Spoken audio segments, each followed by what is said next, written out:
할렐루야. 옆에 계신 분들과 인사 나눠보겠습니다. 감기 조심하세요. 네. 이게 톤을 좀 높이면요, 감기 조심하세요 이러면 이게 광고가 되고요, 좀 낮춰서 얘기하면 이제 권면과 안부 묻는 인사가 됩니다. 우리 다시 한번 인사 나누겠습니다. 건강하세요. 주변에 감기 환자가 정말 많습니다. 그렇죠? 뭐 어르신도 그렇고 우리 젊은이들도 그렇고 어린아이들도 그렇고 뭐 열난다, 뭐 이렇게 뭐 장염 증세로 뭐 이렇게 탈이 났다, 뭐 목이 아프다, 그런 증상을 호소하시는 분들이 정말 많은데, 그래도 건강한 모습으로 이렇게 새해 첫 기도의 자리를 지킬 수 있어서 참 감사합니다. 2025년의 첫 금요일 여호와의 밤에 기도하는 자리를 찾으신 우리 모두를 이 한 해 동안 하나님께서 살피시고 또 존중해 주실 줄 믿습니다. 예수님이 본격적인 공생의 사역을 시작하시기 전에 요단강에서 세례를 받고 그리고 마귀에게 시험을 받으셨다는 사실은 우리가 익히 알고 있는 이야기입니다. 누가복음은요, 그 장면을 이렇게 기록합니다. 예수께서 성령의 충만함을 입어 요단강에서 돌아오사 광야에서 40일 동안 성령에게 이끌리시며 마귀에게 시험을 받으시더라. 시험을 받기 전에 예수님은 이미 어떤 상태셨나요? 성령으로 충만하셨습니다. 오늘 우리가 읽은 본문 사도행전 2장입니다. 이 말씀은 초대교회의 첫 시작을 담고 있는데요, 교회의 역사가 시작된 오순절 날에 이런 일이 있었습니다. 사도행전 2장의 말씀인데요, 그들이 다 성령의 충만함을 받고 성령이 말하게 하심을 따라 다른 언어들로 말하기를 시작하니라. 예수님은 성령의 충만함을 입고 하나님의 일을 시작하셨습니다.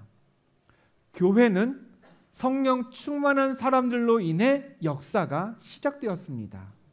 즉 성령 충만은요, 예수 믿고 구원받은 우리가 막 노력하고 애쓰면서 이루어야 할 먼 훗날의 목표가 아니라 새 일, 새 삶을 시작하기 위한 첫 출발점이어야 합니다.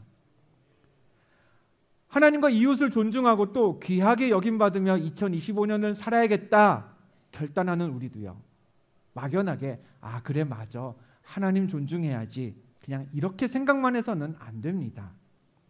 우리의 비전과 목표가 열매를 맺으려면 성령 충만이 뒷받침되어야 합니다. 성령으로 먼저 충만해져서 내가 목표로 삼은 일을 시작할 수 있어야 합니다. 오늘 예수 이름의 능력을 믿고 모인 우리 모두에게 주의 성령이 충만해질 것을 믿습니다. 성령 충만한 그런 우리를 통해서 하나님이 존중받으시고 또 하나님을 존중하는 자에게 약속된 복이 우리의 것 되기를 주님의 이름으로 축원합니다. 성령 충만한 성도들로 시작된 초대교회는 빠르게 그 견고함을 더해갔습니다. 세례받는 이들이 많아졌고요, 모이기에 더욱 힘썼습니다. 그러나 정확히 말하면 초대교회 성도들의 교회를 견고히 세운 건 아니었습니다. 그건 초대교회 성도들이 한 게 아니라 이분이 하셨습니다. 사도행전 2장 47절을 같이 읽어볼까요? 하나님을 찬미하며 또 온 백성에게 칭송을 받으니 주께서 구원받는 사람을 날마다 더하게 하시니라. 아멘. 능력 있는 제자 베드로가 교회에 구원받는 사람을 다 데리고 와서 많아지게 한 게 아니었습니다. 초대교회 성도들이 멋지게 연합해가지고 교회를 부흥시킨 것도 아니었죠. 누가 그 일을 하셨나요? 주께서 교회를 부흥하게 하셨습니다. 그러면 우리는 이런 궁금증을 가져야 합니다. 아니, 초대교회 성도들이 뭘 어떻게 했길래 하나님이 구원받는 사람을 날마다 더하셨을까? 오늘 본문에 그 해답이 있습니다. 우리 한 번 더 본문 42절 말씀 읽어봅니다. 시작. 그들이 사도의 가르침을 받아 서로 교제하고 떡을 떼며 오로지 기도하기를 힘쓰니라. 아멘. 초대교회 성도들이 힘을 썼습니다. 근데 이건 그냥 물리적인 힘을 막 썼다는 게 아니죠. 무거운 거 들고 어디 거대한 거 밀고 이런 게 아닙니다. 영어 성경에는요, 이 힘쓰니라라는 표현이 devote라는 단어로 번역되어 있습니다.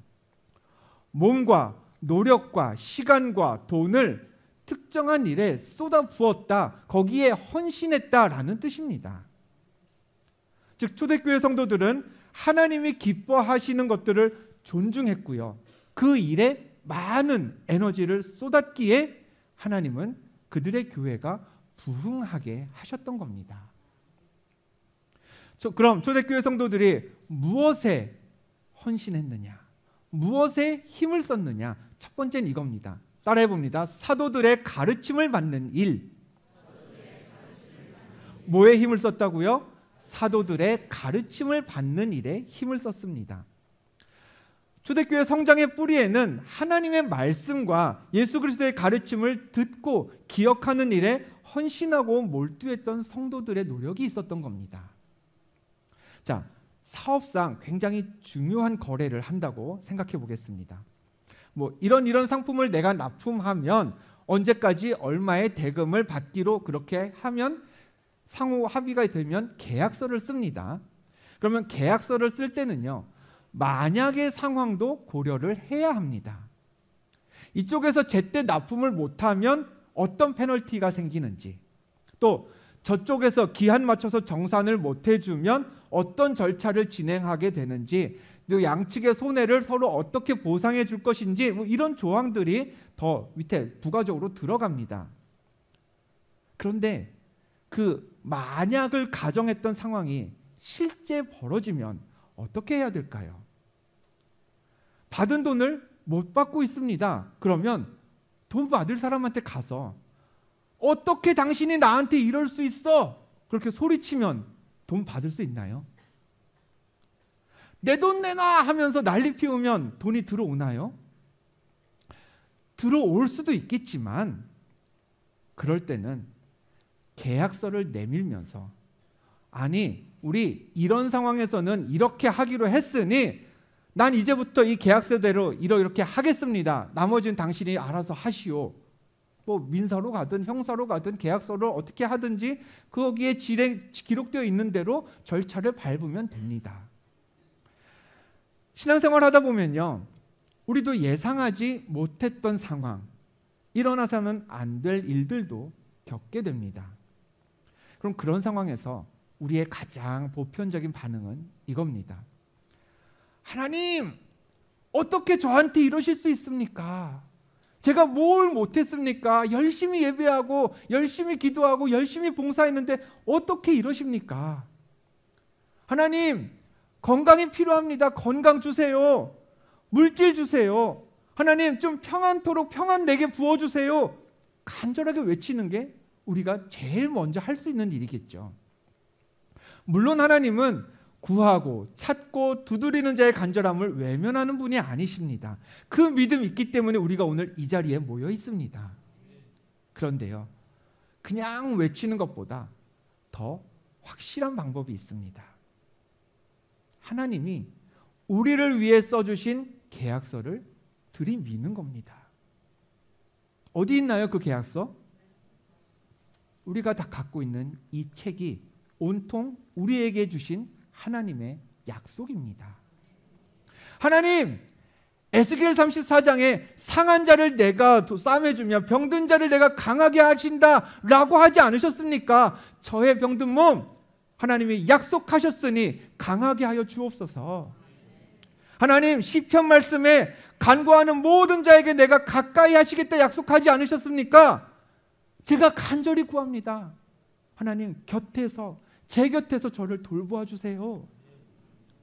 그냥 무조건 외치는 것보다, 그냥 주여 주여 하는 것보다 하나님 하신 말씀이 우리의 기도에 들어가게 되면, 즉 계약의 조항이 하나님 앞에 아뢰어지게 되면 하나님도 그 약속에 따라 확실하게 응답하실 수밖에 없습니다. 새해가 되면서 이제 저쪽 3층 로비에 헌금 봉투 함이 있죠. 거기에 다 새 헌금 봉투들이 넣어졌습니다. 그런데 여러분 혹시 보셨는지 모르겠지만 거기에도 헌금 봉투 함에도 한 가지 변화가 올해 들어서 생겼습니다. 1501번부터는요.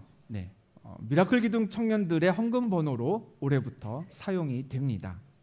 그래서 가족과 이전까지는 한 번호를 쓰던 청년들이 그냥 독립을 해서요. 자기 번호로 된 칸을 가지고 좀 더 책임감 있게 헌금 생활을 시작하는 청년들도 있고요. 또 친구들이 또 그렇게 하니까 따라서 새롭게 헌금 생활을 시작하는 청년들도 조금씩 더 늘고 있습니다. 지난 화요일 송구영신 예배가 시작하기 바로 몇 분 전이었습니다. 11조 봉투를 새로 만들려는 청년이 있어서요. 제가 저 3층 로비에 헌금 봉투함이 쫙 있는데 데리고 가서 말했습니다. 자, 여기 이름이 있는 게 있고 없는 게 있는데 없는 건 아직 주인이 없는 번호니까 비어있는 이름 없는 번호 중에 네가 원하는 번호 아무거나 골라봐. 요 1501번부터 1600번대 해가지고 하나 골라봐. 이 청년이 그 앞에 서서 잠깐 생각하더니 그럼 자기는 1513번을 하겠답니다. 그래, 1513번 비어있네. 그래, 여기다가 다음 주에 오면 쓸 수 있게 새 봉투 만들어 놓을게 라고 얘기했는데, 그리고 이제 대화를 끝내도 되는데 그냥 왠지 한번 물어보고 싶어서 한 번 더 물었습니다. 근데 왜 1513번이야? 그랬더니 이 친구가 제가 로마서 15장 13절을 좋아하거든요 하면서 그 말씀을 줄줄이 암송하기 시작했습니다. 저도 못 외우는 말씀이었습니다. 한번 찾아라도 볼까요? 성경 한번 펴보겠습니다. 로마서 15장 13절입니다. 자막은 준비되어 있지 않습니다. 한번 펴보시고요. 우리가 읽은 사도행전에서 조금만 더 넘어가면 로마서 15장 13절을 찾으실 수 있습니다. 로마서 15장 13절. 한번 읽어보겠습니다. 시작. 소망의 하나님이 모든 기쁨과 평강을 믿음 안에서 너희에게 충만하게 하사 성령의 능력으로 소망이 넘치게 하시기를 원하노라. 아멘. 짧은 말씀도 아닌데 이 친구가 자기가 좋아하는 말씀이라면서 쭉 암송을 하더라고요. 멋지지 않나요? 참고로 저도 올해 헌금 번호를 바꿨습니다. 저는 1524번이었습니다. 로마서 15장 24절이 좋아서가 아니라 제 전화번호가 뒷자리가 1524거든요. 그래가지고 바꿨는데 와, 근데 이런 생각을 내가 왜 못했을까 하면서 그래, 1513번은 내가 전 교인의 헌금 번호를 내가 아무도 몰라도 너 번호는 내가 기억하겠다 하면서 그 번호를 머릿속에 넣었습니다. 말씀을 받는 데에 힘써야 여러분 우리의 신앙이 견고해집니다. 아멘.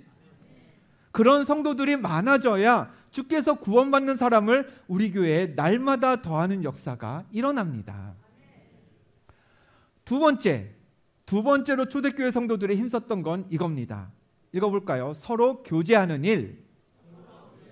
다시 한번 서로 교제하는 일. 성도의 교제란 건요, 그냥 커피 한 잔 같이 마시고 밥 한 번 같이 먹는 게 아닙니다. 신약 성경에서 교제를 뜻하는 코이노니아라는 단어는 커피와 밥을 함께 하는 게 아니라 마음이 하나 되는 관계를 뜻합니다. 누군가의 슬픔을 나도 나누어지고 또 누군가 기뻐하면 배가 아픈 게 아니라 같이 기뻐하는 게 그게 성경이 말하는 교제, 코이노니아인 것이죠. 우리가 예배 때마다 신앙을 고백할 때 사도신경이라는 걸 이제 같이 고백을 합니다. 입술을 맞춰 소리에 맞춰서 같이 읽는데요.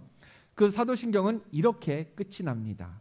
함께 읽어볼까요? 시작. 성령을 믿사오며 거룩한 공회와 성도가 서로 교통하는 것과 죄를 사하여 주시는 것과 몸이 다시 사는 것과 영원히 사는 것을 믿사옵나이다. 아멘.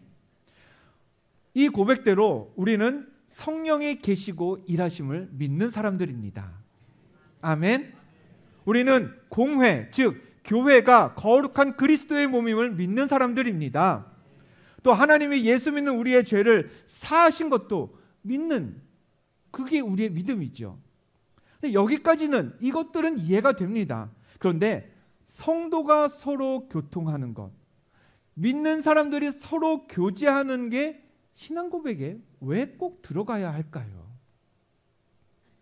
성도의 교제도 성령, 교회, 죄사함, 이런 것만큼 우리 신앙의 중요한 요소이기 때문입니다.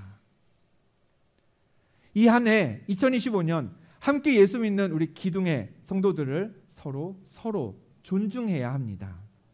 우리가 입술로 늘 고백하는 대로, 사도신경으로 고백하는 대로 성도가 코이노니아를 나누면서 서로 교통하는 가운데 하나님께서 우리 교회를 견고하게 하시고 또 구원받는 사람을 날마다 더하실 줄 믿습니다. 마지막으로 초대교회 성도들은 여기에 힘썼습니다. 오로지 기도하기에 힘썼습니다. 자, 제가 굉장히 어려운 문제 하나 내겠습니다. 보기가 무려 2개나 됩니다. 둘 중에서 하나 고르셔야 됩니다. 자, 기도는 누가 할까요? 1번, 큰 문제를 앞에 둔 사람. 2번, 예수 그리스도의 이름으로 구하면 하나님이 듣고 일하신다는 믿음이 있는 사람. 몇 번이요? 바꿀 기회를 드리겠습니다. 몇 번인가요? 2번이죠. 당연히 2번입니다. 문제가 앞에 있다고 모두가 다 기도하지는 않습니다. 문제보다 크신 하나님이 내 기도를 들으신다는 믿음이 있는 사람이 기도할 수 있는 거죠. 시편에는요, 이런 말씀이 여러 차례 등장합니다. 시편 25편을 보면요, 내가 주를 바라오니 성실과 정직으로 나를 보호하소서. 시편 59편, 하나님은 나의 요새이시니 그의 힘으로 말미암아 내가 주를 바라리이다. 내가 주의 권능과 영광을 보기 위하여 이와 같이 성소에서 주를 바라보았나이다. 시편에서 주를 바라본다라는 표현이 들어간 노래는요, 모두 다 예외 없이 다윗의 노래입니다.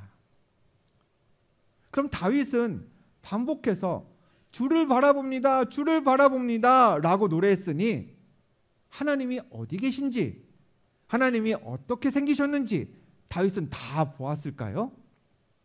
아니죠. 주를 바라보았다라는 건 내가 하나님을 향해 기도했다라는 뜻입니다. 기도는 문제가 있을 때 시선을 문제에서 하나님에게로 돌리게 해줍니다. 다윗은 기도의 능력을 존중했고요. 그리고 기도에 몰입했기 때문에 하나님 마음에 합한 사람이 되었고, 또 초대교회는 기도에 힘을 썼기 때문에 하나님께서 그들을 통해 구원받은 사람의 수를 날마다 더하셨던 것입니다. 하나님을 존중하며 살기 위해, 또 존중받는 사람으로 살기 위해 이 한 해 우리도 이 3가지를 힘써야 합니다. 첫 번째 뭐죠? 말씀을 내 것으로 받는 데에 힘써야 합니다. 두 번째, 성도의 교제, 믿는 사람과 마음을 하나 되게 나누는 일에 힘써야 합니다. 그리고 세 번째, 기도에 힘써야 합니다.